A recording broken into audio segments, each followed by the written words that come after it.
সোসাইটির সম্মানিত সহ সাংগঠনিক সম্পাদক এবং আমাদের বিশিষ্ট একজন সাংবাদিক, যিনি এই পরিবেশ নিয়ে লেখালেখি করেন, আমাদের খুব প্রান্তীয় মিমরাজ হোসেন রাহুল। আলোচনা রাখবেন মিমরাজ হোসেন রাহুল।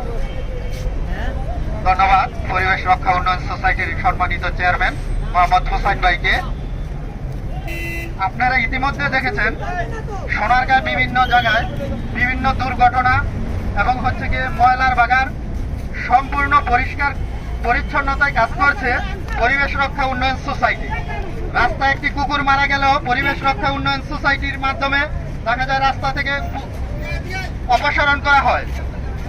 পরিবেশ রক্ষা উন্নয়ন সোসাইটি সবসময় সামাজিক কাজে যে থাকে। আজকে দেখতে পাচ্ছেন এই যে মোগরাপাড়া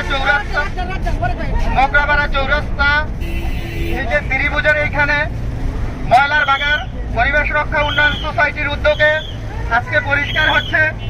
স্থানীয় ব্যবসায়ীদের উদ্দেশ্যে বলতে চাই, আপনারা আশেপাশে এই জায়গায় ময়লা ফেলবেন না, আপনাদের দোকানের সামনে একটি ডাস্টবিন রাখবেন এবং নির্দিষ্টভাবে এগুলো নির্দিষ্ট বাগানে পালায় যেন।